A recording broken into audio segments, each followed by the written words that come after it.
Finalmente aperturamos esta conversación que sostuve con el secretario general de Fuerza Migrante, Avelino Mesa.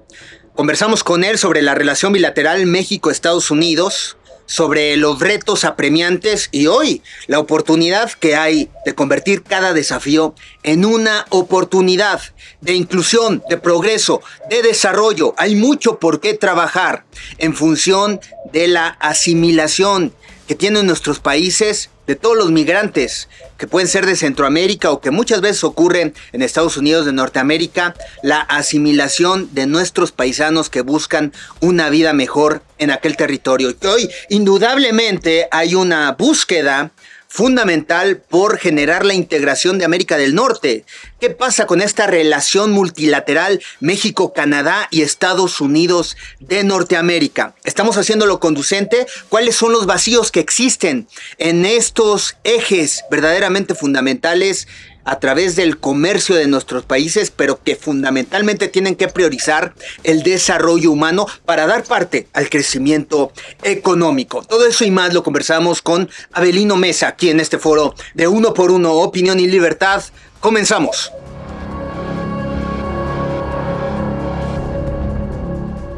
Amigos, me encuentro con Avelino Mesa, secretario general de Fuerza Migrante. Gracias por conversar con nosotros en este espacio.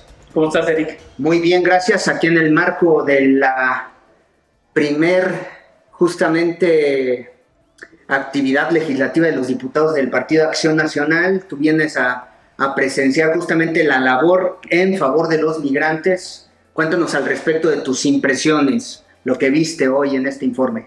Mira, lo más importante es que para nosotros es que la diputada Yesenia se sienta acompañada. Es principalmente el motivo, ¿no? Nosotros entendemos la importancia de corrientes políticas o las definiciones dentro de los ideales que podemos tener dentro de las diferentes corrientes políticas, pero Fuerza Migrante siempre ha planteado la necesidad de trabajar desde una perspectiva apartidista, ¿no? No es específicamente un acompañamiento hacia un informe legislativo de Acción Nacional, sino era la única ventana que teníamos dentro de las actividades de presentación de informe de actividades de la diputada Yesenia, y lo acompañamos con mucho gusto. Me dio mucho gusto ver el informe, pues, de actividades, pero bueno, sin duda todavía hay muchos retos que hacer. ¿A ti te ha gustado lo que han venido haciendo? ¿Qué te gustaría ver que estén realmente planteando en el Congreso del Estado de Guanajuato? Bueno, hay mucho todavía que hacer con respecto a una perspectiva binacional. ¿Qué les ha faltado? Entender la importancia del sector social en los Estados Unidos principalmente. Mira, Eric, las organizaciones comunitarias, las federaciones, los clubes, por décadas han sustituido las funciones de gobierno. Son ellos los que han hecho los trabajos de atención a nuestra comunidad, porque hay un desentendimiento. Dependemos de las administraciones. Hemos tenido determinados gobernantes en el Estado y han entendido la importancia de apalancarse o de tener una agenda política con integración de guanajuatenses radicados en el extranjero. Pero en otras ocasiones, lamentablemente, se ha tenido gobernantes en los que no se entiende la importancia de integrar a los guanajuatenses en los Estados Unidos al gobierno o a la estructura del Estado. Entonces, creo que aquí hay una gran oportunidad en la que la gobernadora pueda hacer un replanteamiento, una perspectiva binacional, y el Congreso tenga políticas públicas con amplia perspectiva binacional.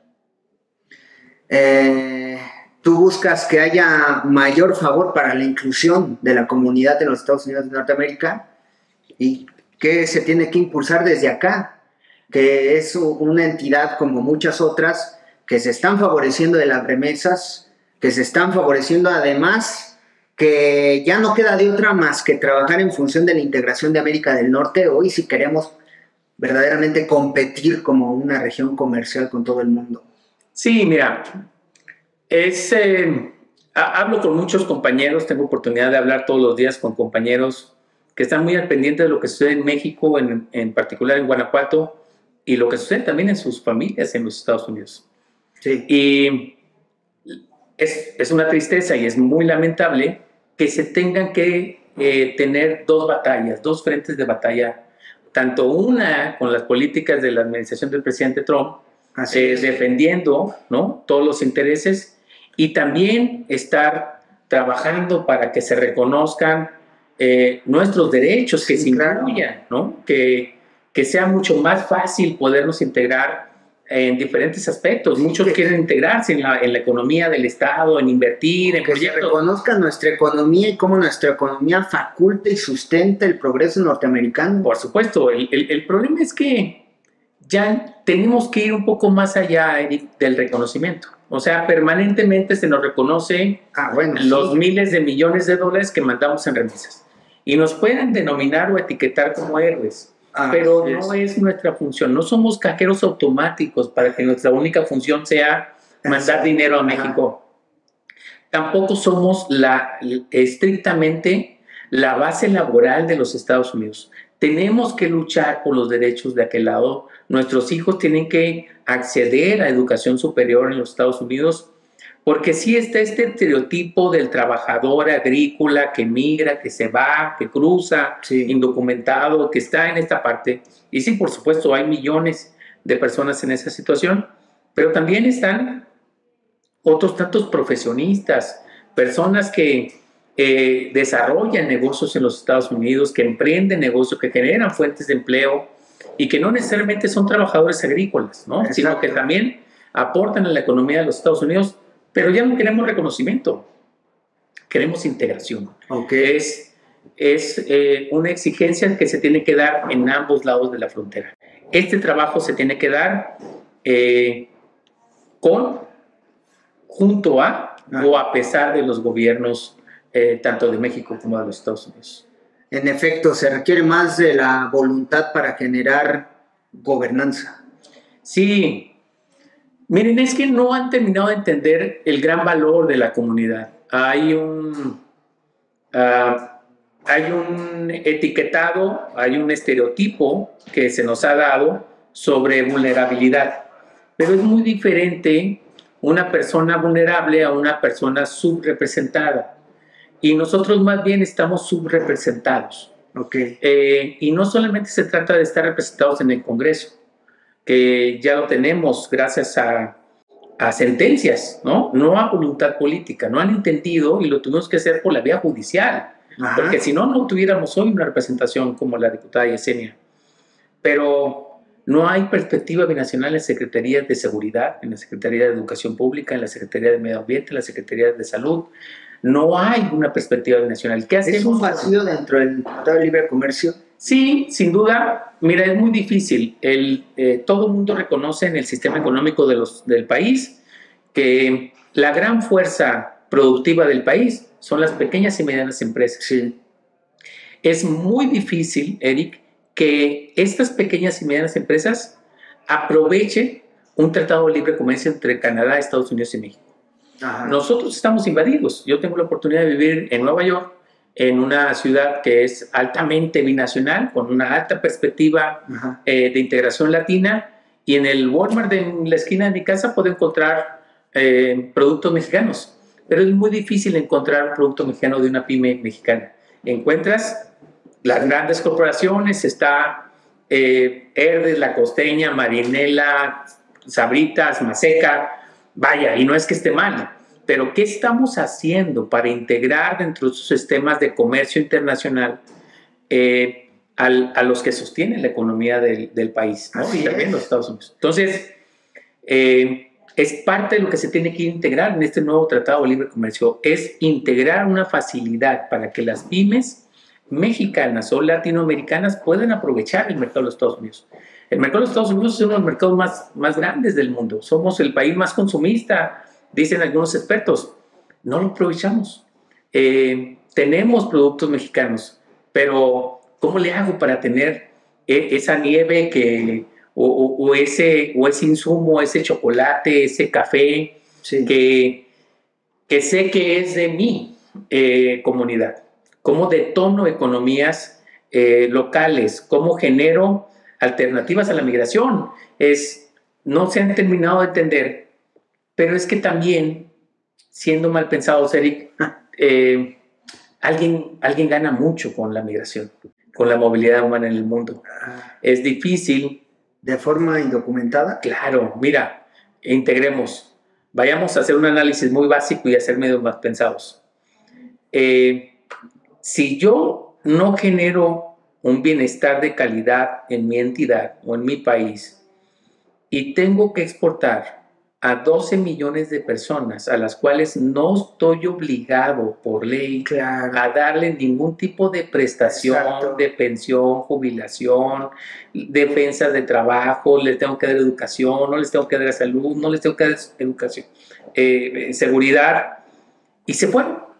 Entonces, estos 12 millones de personas, a la semana siguiente de haber llegado a los Estados Unidos, tienen que mandar dinero a sus familias y se convierten en 63 mil millones de dólares cada año.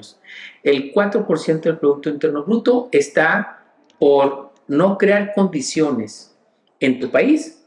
Mandas gente para afuera y mandan el 4% del Producto Interno Bruto del país y sostienen la economía de miles de comunidades que hoy lamentablemente en México no producen un kilo de frijol, pero que reciben millones de dólares cada año para el sustento de sus familias. Hay comunidades completas en México y seguramente en Guanajuato que viven lamentablemente del trabajo de sus familiares en los Estados Unidos. ¿Qué estamos haciendo para detener a esos jóvenes? ¿Qué estamos haciendo para generar alternativas a la migración? ¿Quién le va a apostar a esto? Lo mejor es que se vayan. Sí. Lo mejor es que se vayan y que manden remesas. Y eso nosotros no lo creemos sano. Entonces, lo que estamos planteando... Ese vacío impacta en la desigualdad de nuestras comunidades. Claro. Y ese vacío y esa informalidad se presta al tráfico, claro, de armas y de drogas. Mira, date una vuelta por el sector industrial de aquí del Bajío. Y hay un déficit de mano de obra. Hay muchas empresas que están requiriendo personal calificado, pero exportamos a 12 millones de personas a los Estados Unidos, porque no encontraron las oportunidades para poderse desarrollar aquí. Entonces... Porque allá encuentran seguridad, a pesar de todo. A pesar de todo, y eso es lamentable. Mira, venía anoche volando y el avión, yo creo que la mitad venían paisanos de regreso. Y platicaba con ellos y algunos ya vienen con las condiciones de quedarse. No hay condiciones para seguir indocumentados en los Estados Unidos. Fíjate. Les da miedo la división de las familias. Familias completas que son divididas, que tienen al papá, la mamá, los hijos, y que no quieren eso y deciden regresarse a México. ¿Qué oportunidad les estamos generando en el país? ¿Qué oportunidad le estamos generando en el Estado? Sí. Es parte del trabajo que se tiene. Eso es lo que hay que hacerle especial énfasis, que si no hay desarrollo humano no va a haber crecimiento económico. Sí, y la calidad de vida es básicamente lo que estamos buscando. Es mejorar las condiciones de calidad de vida que se puedan tener.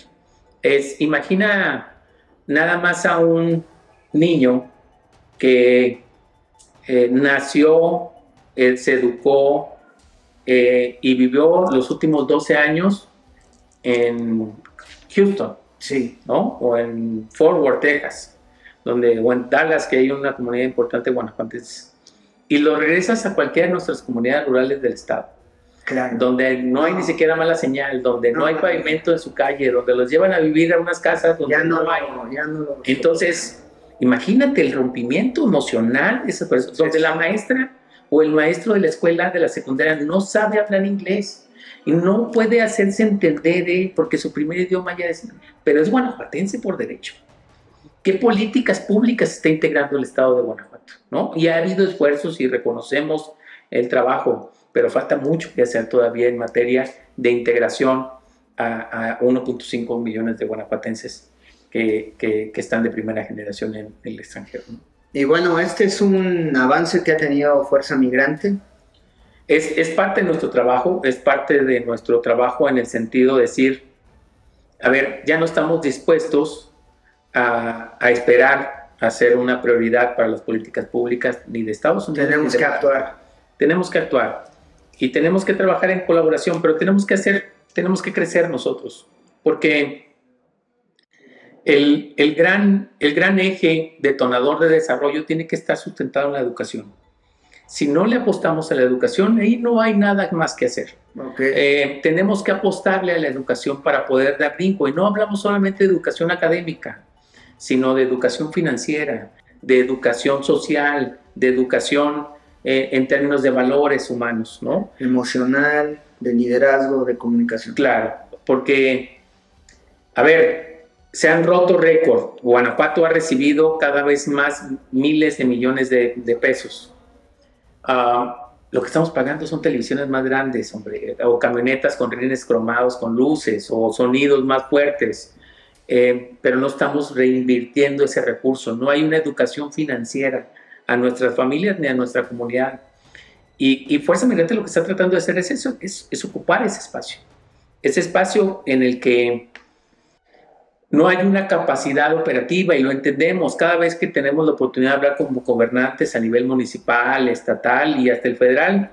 No hay recurso que alcance, ¿no? Siempre está el término presupuestal atorado.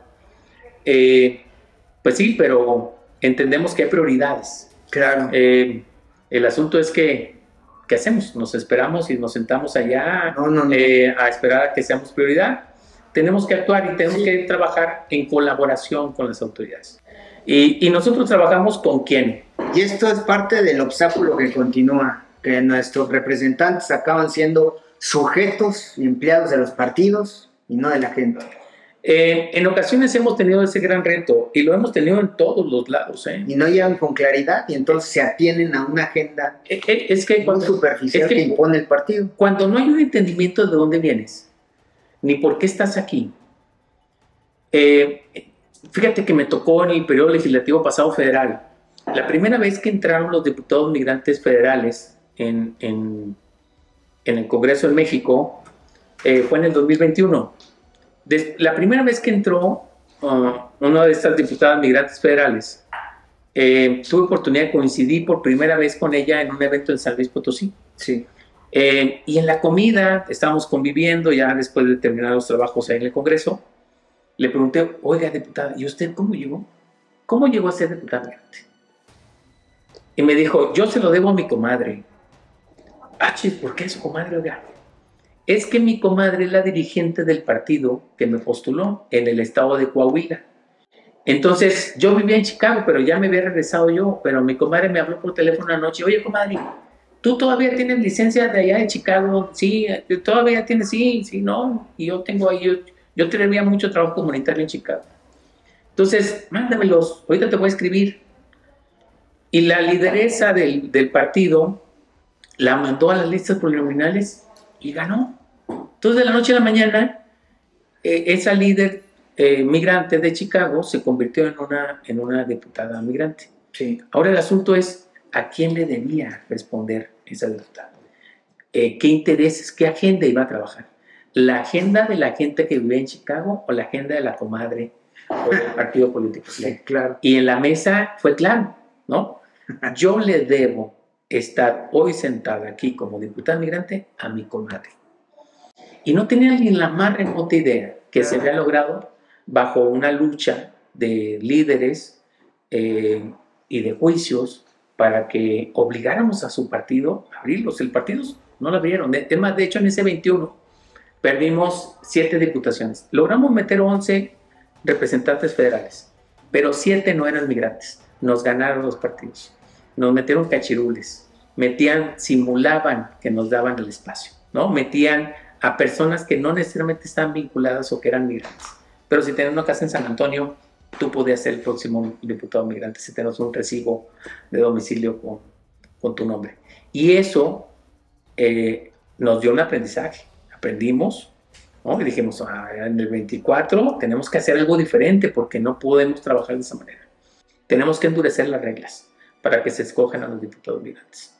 Y en el 2024, lamentablemente del 21 al 24 no se legisló, no se convirtió en ley la figura de diputado migrante y tuvimos que otra vez interponer juicios en el 24 para que pudieran entrar otra vez los diputados migrantes. Otra vez entraron, pero hoy nos fuimos más allá y ganamos un espacio más. Entra la primer senadora migrante del país. Okay. ¿No? Y ahora ya nada más en lugar de 11 entraron 6 diputados federales.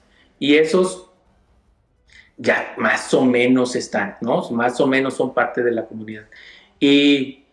Pero siguen respondiendo a intereses de partido. Y la agenda de la comunidad sigue diciendo, se escucha, Eric, y lamentablemente nos da mucha tristeza escuchar esto entre las personas en los Estados Unidos, decir, ¿de qué me sirve tener un diputado migrante? ¿Para qué quieres que tenga un diputado? Si realmente yo ni lo conozco, o yo no la conozco, yo no sé qué hacen, o sea, ¿para qué les estoy dando un espacio? ¿No? Entonces, eso va en contra de lo que queremos como fuerza migrante, ¿no? Empezar a trabajar eso. Es decir, se debe impulsar más el movimiento social. Se debe de empoderar más una agenda.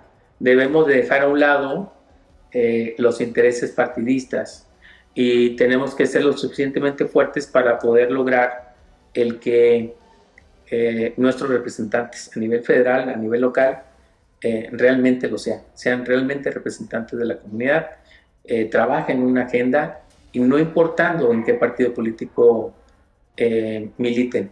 No se trata de partidos políticos, se trata de una agenda. Y la agenda tiene que ser apartidista totalmente. Claro. Y entendemos perfectamente que hay un trabajo partidista que se tiene que lograr.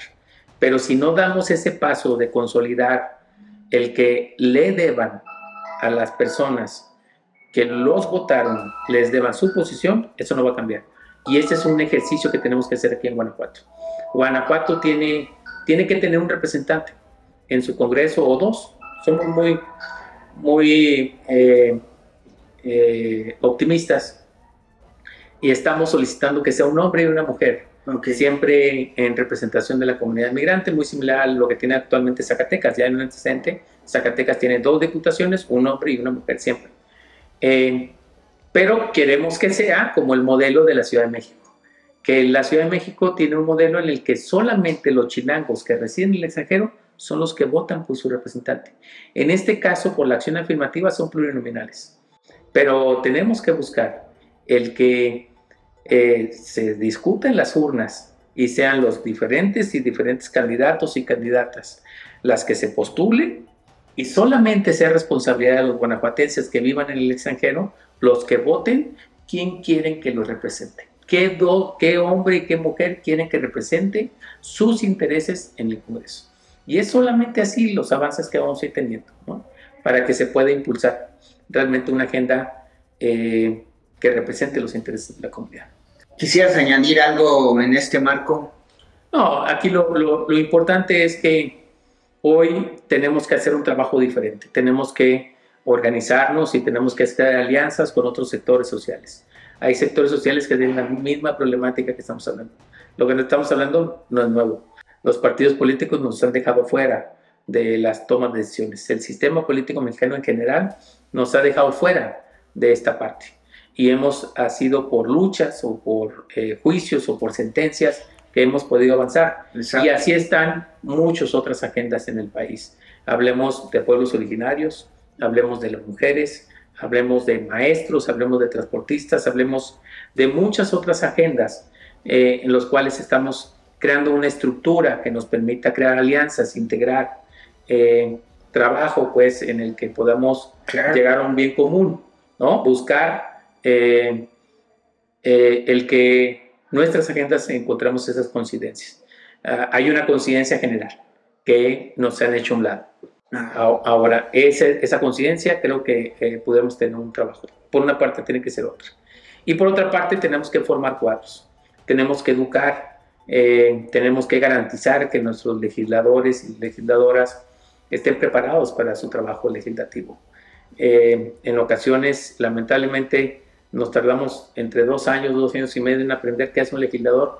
Ya cuando ya están listos para legislar, ya se acabó su periodo legislativo y volvemos a empezar otra vez. Entonces, tenemos que capacitar, tenemos que darle la oportunidad a quienes estén interesados, hombres y mujeres interesados en ocupar esos espacios para el próximo proceso del 27, estén preparados para eso, ¿no? Que estén acompañados de un equipo técnico, de asesores, que realmente les pueda llevar a cabo este trabajo, porque también es un tema, ¿no? Sí. Ya cuando se conoce uno cómo realmente opera el sistema dentro de los diferentes niveles de gobierno, tienes que aprender a moverte en ese sentido, ¿no? Y es parte de lo que tenemos que hacer nosotros. Así es. Muchas gracias por tus palabras, Avelino. No, hombre, gracias. Gracias a Fuerza Migrante.